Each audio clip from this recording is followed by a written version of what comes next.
Hello, everybody. Amy from Life Redesigned, where we grow through what we go through. Today, we are talking about delegation domination. This is one of my favorite things to talk about, and it's one of my favorite things to talk about, especially in business. And not to brag, but I also feel like I'm so good at it. So it also makes me just extra excited to be able to share my story with you and to be able to share the business that I've created with you and a little bit on how that was made. So let's talk about it. I first want to give you a little bit of background about my story. So I am the owner and founder of Flirt Fitness Studio. I started my business in 2013. 2023 is going to be our 10-year anniversary. Woohoo! So I'm super excited about that. But I started my business in 2013, and in 2015 opened a second studio. In 2016, opened a third studio. By 2018, I was licensed to franchise. In 2019, we were set to do a record sales year of almost $600,000 in sales. So then, as all of you know, COVID hit. So COVID hit and I had a baby. And within all of that process, stepped back a little bit, realigned everything, did a huge pivot, and just kind of like reevaluated on what I was going to do. I lost absolutely everything, but I realized that this was my heart. This was my soul. I still believed in what I was doing, and we opened up our doors.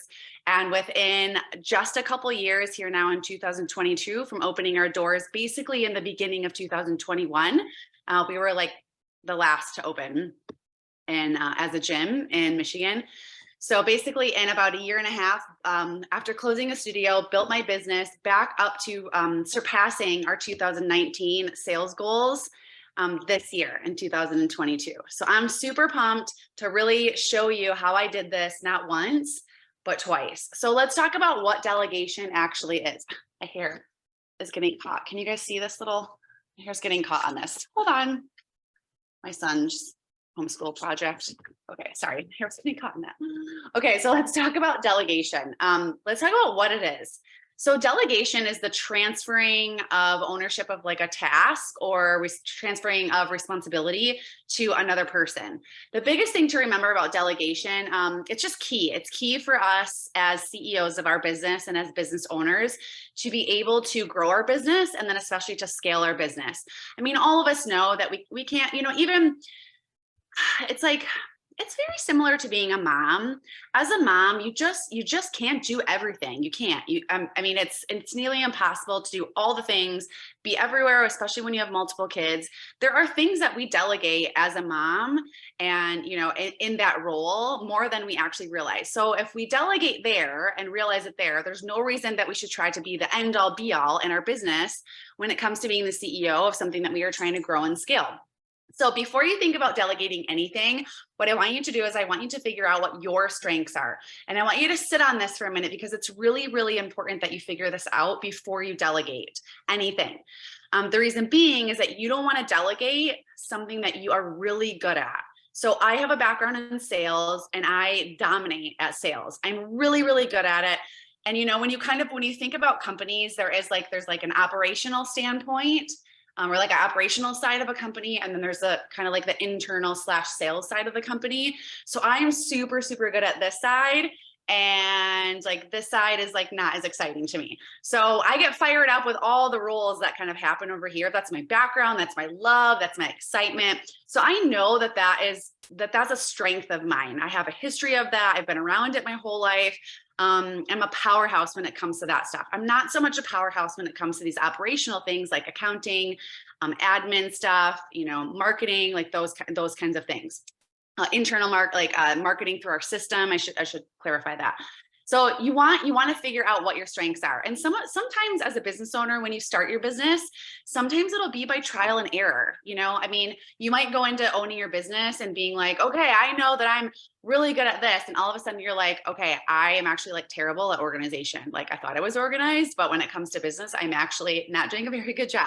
And that's okay. Allow yourself that journey, but keep a journal and write down like some good, solid strengths that you have that are like hands down without a shadow of a doubt, something you don't want to delegate because you know, I should say delegate right away. You know that it's your jam. It's what you're good at. It's what you love to learn about.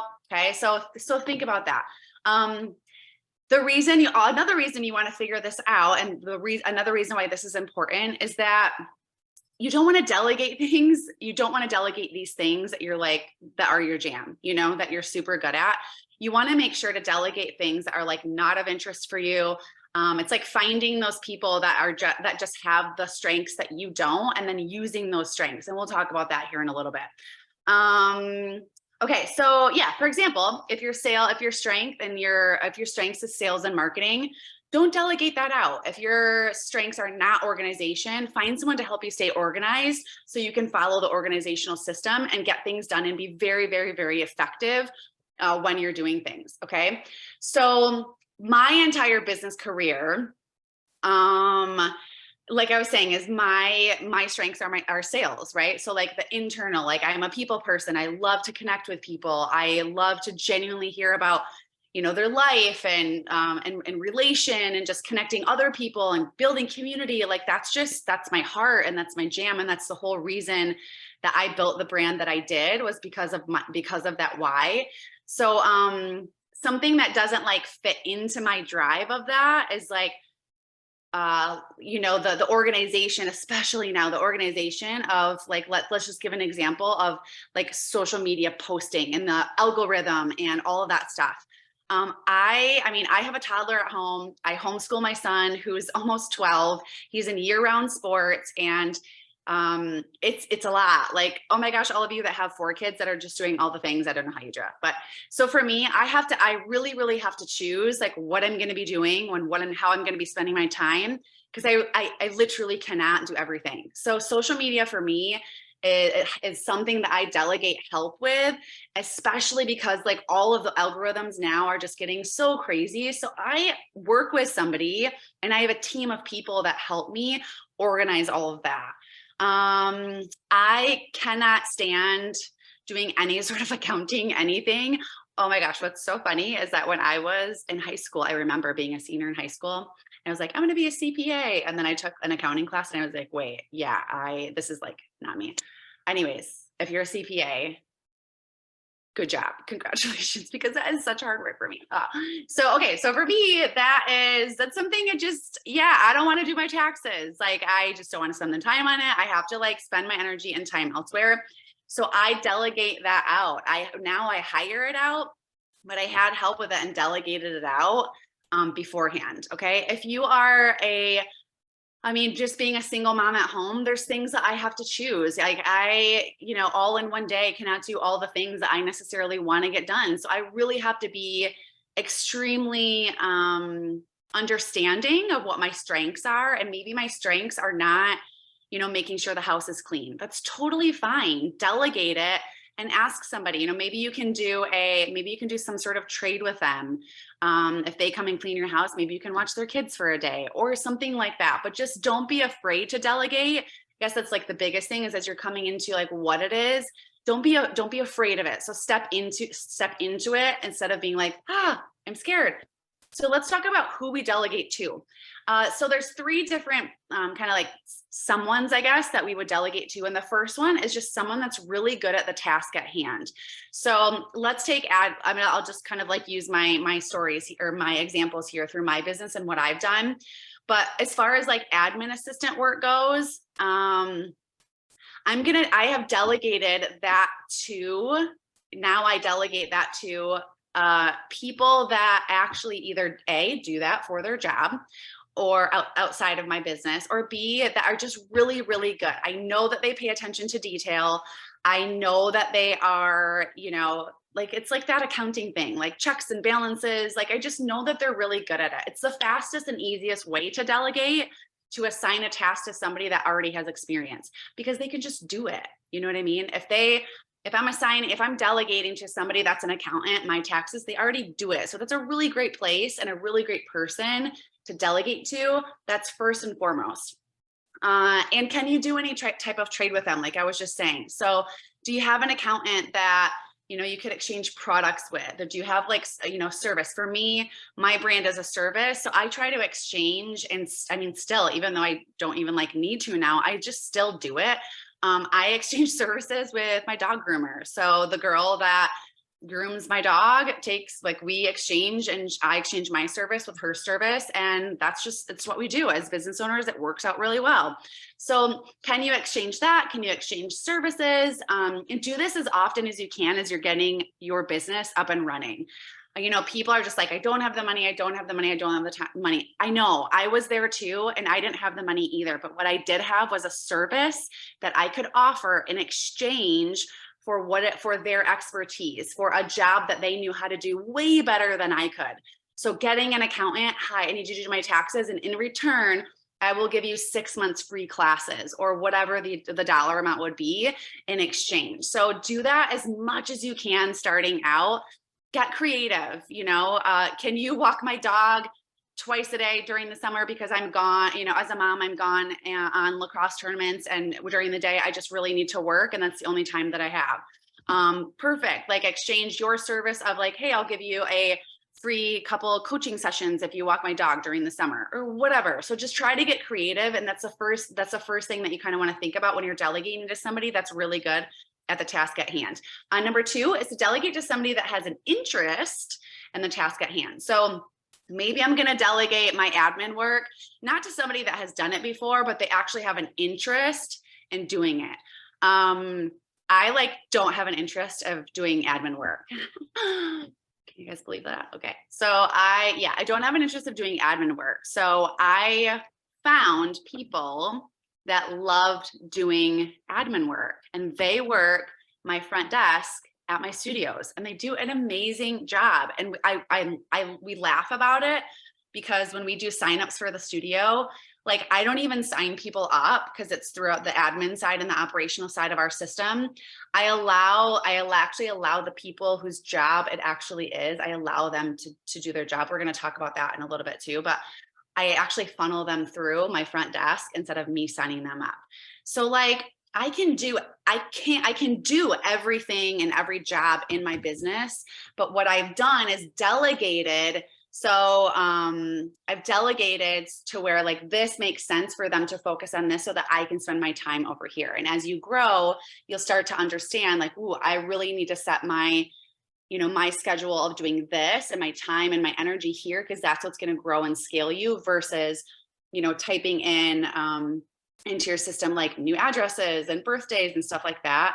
Give that to somebody that's an admin that you can either trade services with or pay per hour. So the first one was delegate to someone that is good at the task at hand.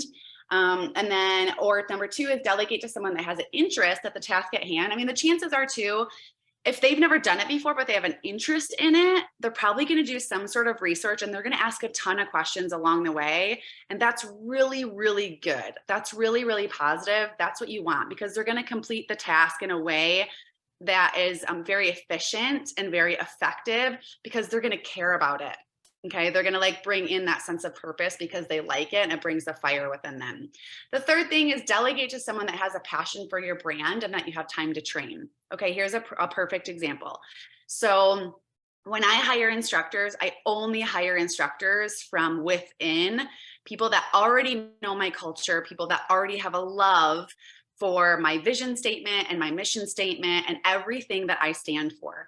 The first thing that I look for is not somebody that is good at teaching at the job. Okay. Because here's the thing, I can teach anybody how to teach. I also can teach anybody how to be good on the apparatuses that I have. So my number one thing that I look for is never, are you a good teacher? That's never my question. It is, tell me why you want to represent my brand. Tell me about your heart. What I look for instead is, are they caring, nurturing? Do they have that mother-like instinct to be able to listen well? Do they have patience? Are they comfortable being around women of all different backgrounds, shapes, sizes? Do they want to empower women? All of that, it matters, because that's going to be the underlying drive that when I teach them and when they, fall into those the stepping stones of how to get there, to be a final certified instructor, this underlying foundation of them loving my brand and caring about my brand is actually going to help them grow into their position. Okay. So they've got to have a passion for your brand. But that would be something that would be a little bit different because you'd have to have the time to train them. So if you don't have the time, maybe take a look at steps 1 and 2.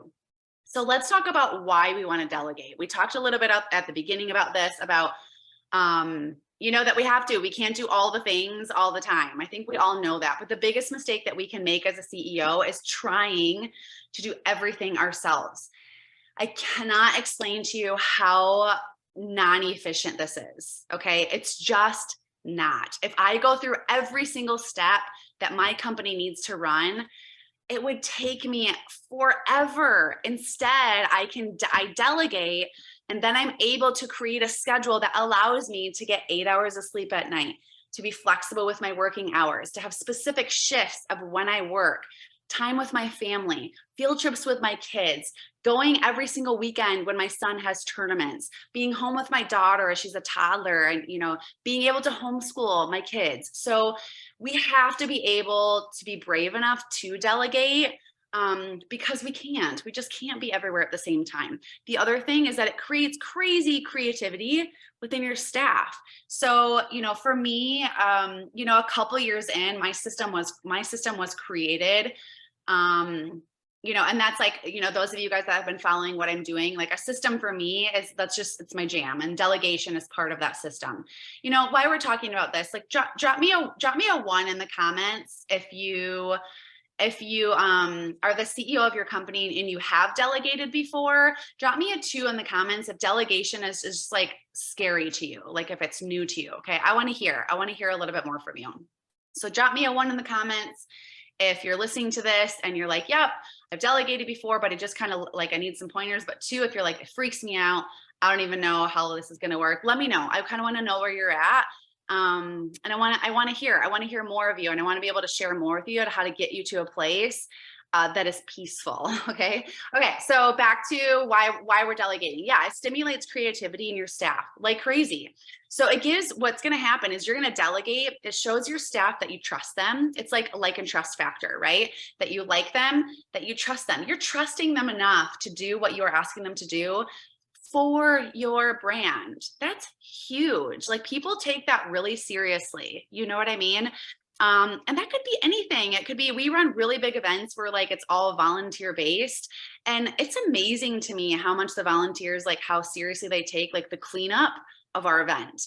And I take it seriously, so the fact that like I get to see all of that, it's like they love the brand enough to like clean up in a really specific and like positive manner and like good, and they don't like half-ass it. So it's really important that you have that like and trust factor with your staff. And this is a great way to build it. You're also going to create creativity. You're only one mind. If you're doing things that aren't necessarily the thing that you are the best at, you never know that there could be another system out there that's or there could be another way or method where it's more efficient. If you are like not techie, find somebody that is, because they're going to be able to make your business more efficient. I guarantee it. Teamwork makes the dream work. There's no I in team. There's really not. How many, how many things can you see team-wise? Like, there isn't one person that wins that trophy. It's never one person that builds your brand. It's never one person that makes, everything happen in your company. It's not. I don't ever claim to be that. Every single time I'm thanking all of these people that make these things happen. Yes, you're the driving force as the CEO. And yes, you're overseeing everything from the umbrella. But this is a great way to also connect with your staff, connect with the people that are delegating for you, and create purpose. I'll never forget one of my mentors at church, she said this to me once, and I'll never forget this. She said, when people ask if they can help you, or when people offer to help you, say yes. Because if you say, oh, no, I'm fine, you're actually robbing them of their blessing. So think about that for a second. Somebody wants to help you. They say, how can I help you? And you say, no, I'm fine. You just robbed them of a blessing, because their blessing is to actually help you. That's a love language for them. So as a team, like, how many times have you guys been on a team before and the game ended and you had nothing to do with the whole entire game, and you're like, how important is that win to you? What does it feel like? It's like, it's a little bit of an empty win, isn't it? But if you're on a team and you had one base hit that got a run in and you got an RBI, like how much better do you feel about that win? You're like, I did something. Like one of those runs was from my hit. One of those baskets, I had an assist, or I was on the court and I, set a great pick for against this player, or I was on a project team and this is what I entered into the project that got taken into the final project that we presented. So when you're a part of something like that, it gives you more purpose, and that's going to give you more purpose for your brand. So that is huge. It's also going to give you a lot of respect. It's going to give you a ton of respect as a CEO when you delegate these tasks and when you trust these people. They're going to like you. You're going to grow in relationship with them. It's just going to do this to your business. And I mean, you're just going to watch it grow before your eyes. I promise to you. Okay. So that's why we delegate. Let's talk about when. It's really your call when to delegate, but just, I don't think it's never too early is what I'm trying to say. It's never too early to delegate. It's really not. So don't wait until you're like in a crazy frenzy and you like can't even think straight and there's like all this stuff going on, because then you might not make the best decision to delegate. You always want to make a decision based on strength, not on weakness. So if you're in this like frenzied position with your business and you're like, oh my gosh, like I can't do all this. Oh my gosh, okay, you take it. Like, did you think through that decision? Did you make a decision from strength? Or did you make a decision from weakness because you were just like really overwhelmed? You know what I mean? So just kind of think about that. And again, just a reminder, don't delegate the things that you're best at. You want to keep those for yourself. Okay, so let's talk about how. Let's talk about how we delegate. You've got to make a decision on what you're going to delegate, and then you've got to go for it. That's how you do it. You just do it. Okay. I know it's like the Nike slogan is, it's like the best, like literally just do it. So you have to make a decision and then you got to go for it. There's no wrong decision. If you make a decision and you give something to somebody to delegate and they fail, it's okay. You're going to learn something. I've done that. Okay. And I'm still running a huge multi-six-figure business with like 3 side hustles. And I've messed up. I've delegated to the wrong people. I've delegated to people and I'm like, they're going to kill it at this project. And they come back and I'm like, wrong person. I've delegated to people to do like certain, positions. And then I'm like, wow, I did not choose the right person to do that because ethically it didn't match up. So you've got to go for it. You can't be afraid of failure. You can't run from delegation. You really have to step into it and don't overthink it. You like think about it, but don't overthink it where you're just like, oh my gosh, like it's between these 2 people and I just don't really know. And I mean, go for it. Choose one of them to delegate, choose a transfership of the ownership of a task and delegate and do it. Okay. So while you're doing this, let's talk about a few things. You want to set clear expectations. Okay. One of the worst things you can do within delegation is delegate and like the person leaves and they're like, this is gonna be fun. And they're like, I don't know what to do. And then they do the project and then they come back to you and you're like, this is like not what I wanted. Okay. So when you delegate, you've gone through the steps that we talked about, like who you're delegating to, when you're going to be doing it and what you're going to be delegating. And now we're talking about how. So when you go through those steps, you need to set clear expectations, what it is that you are delegating. For example, if I have, let me give you this example. So if we have a curriculum that we teach at our studios, it's like very specific, all that stuff. Okay. If I'm going to delegate so something I often delegate is like all of our, what am I trying to say? Like our forms, our sheets, like our binder sheets, our binder docs. That's the word I was looking for. Oh my God. Sorry, you guys. So all of our docs and all of our, whether it's Word or PDF, so all of that has like the same header, the same footer, just like you would see in like any other company, right? So that is like pretty much 100% of the time, like not something that I do. The admin side and operations side of my company, I have people that I delegate that to. Okay. So if I go to delegate and say, can you please put this curriculum into a Google Doc that is branded by Flirt Fitness, and that matches all of the rest of our documents. Can you please make sure that all the links are live? Can you edit for spelling? And then let me know if there's anything that I need to do at the end. Okay, there is my clear expectation. If I don't set that expectation and I just say, can you please edit this document? Do you see how that is completely different? I could be getting back a completely different document that is like, I mean, they rearranged my whole curriculum. Well, for me, my curriculum is worth thousands of dollars. So that's not what I want. You know what I mean? So you need to make sure that you're very clear when you set those expectations. Write them down, document the expectation, and create some form of communication between you and the person that you are delegating, or you and the team that you are delegating to, that states the clear expectations. Okay. Make the ask. So after you state the expectations, this is what I want done. Are you up for me delegating this task to you? Say it. Be clear when you say it. Don't say something like, do you want to do that? Be very clear and say, are you interested in me assigning this task or delegating this task to you to be done by June 20, 2023? Be very specific. So they say yes, you get that communication going. Like, that is a commitment. It's a verbal commitment from them and a commitment to you that they know exactly what they're doing. For us, like, we have an offer letter. So everybody that we hire signs a trainee agreement and they sign an offer letter. So that's our ask to say, is this exactly what you want to do? They check the boxes and they sign their name and we sign, and then we go and then we start the training process. And we have a communication channel. We use Slack. But we have a communication channel that we start as we go through their training program. Okay. And we lay that out. These are the days you're doing this. This is what we expect from you. This is what you can expect from me. Set the goals. Okay. So number 3 is set the goals. Set the goals with them, write it down.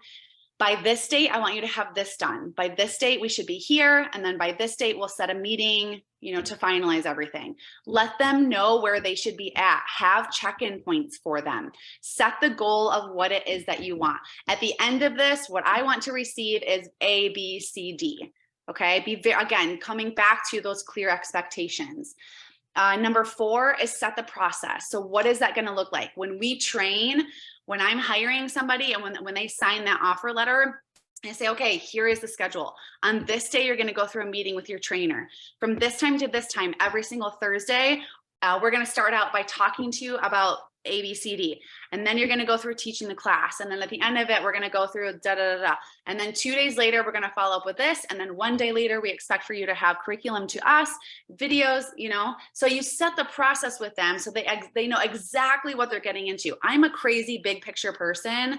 So processes and systems for me are just like needed. Like, I love going to a class where I know what's going to happen. So that's how I run my classes and my meetings. And I will say, if I'm coaching a client, I just said this to a client the other day, and I said, okay, the plan for today is we are going to run through what, we're going to review what we talked about last time and where you're at with those goals. We're going to set new goals today. And then by the end of it, I want you to have 3 questions that you want to ask me, 3 questions that you have for me. And then we're going to set 3 immediate goals before that you can do within the next 2 weeks. So it's having that process set and ready to go. Number 5, allow them the freedom to work on the process. Okay. Don't micromanage them. Nobody wants that. I know it's really scary. And I know you just want to stand over them and make sure they're doing the best job or make sure they're doing the job that you would do. But the fact of the matter is, when you're CEO of your company, nobody has the heart that you do. Nobody. Trust me, they can come really, really close, but nobody has the perseverance and the strength and the power and the passion for your brand and your business like you do. But you've got to let them go. You've got to give them the freedom to work the process, because that's going to create trust. You've got to give them the chance to show you that they can do it. You've got to trust them that they can. I mean, you're the one that chose them. So shouldn't you trust them to do it? Something to think about. Number 6, check in along the way and confirm that they have support. So do check-ins. Hey, haven't heard from you, haven't heard from the training team, wanted to check in. Does anybody need anything from me? I say this to my staff of anywhere from 30 to 35 people. I say this to them all the time. Like, I get nervous if nobody's asking me questions, and I'll just jump into our Slack channel and I'll jump into like with all my front desk staff and say, hey, just checking in with everybody. Does anybody need anything from me? I'll check in with my instructors. Hey, does anybody need anything from me? I have a monthly manager call that I do. My very last thing I ask, does anybody need anything from me? How can I help you in any way, personal or business? I make that ask all the time, okay? And then number 7, set a final meeting for review, completion, and evaluation. So on this day, at this day and this time, we're gonna set a meeting to review the task that I gave for you, to complete the task that I gave to you, and then talk about an evaluation of like, how did it go? Was the process easy? And some things to think about. Just a few like closing notes before we end here, but be honest. Like we talk so much about, excuse me, so much about being clear, but be honest. So if somebody's not doing a good job, and if they represent your brand in a way that is not what you want, be honest about it. I mean, you guys, this is your business. This is what you started. If they didn't do a good job, it's not for them. That task isn't for them. That delegation level or process level is not for them. And that's okay. There's a loving way to do that. That's a whole nother thing we should talk about. I should add that to my list of things we need to talk about. But yeah, just be honest, and as they're going through, if you feel like you need a halfway check-in of like, can I see what you have so far? And they're not on the right track, just say, you know what, this isn't quite what I was thinking. Can we pivot a little bit? And can I see a little bit more of this? Be very clear and honest with them. People love that. I love direction.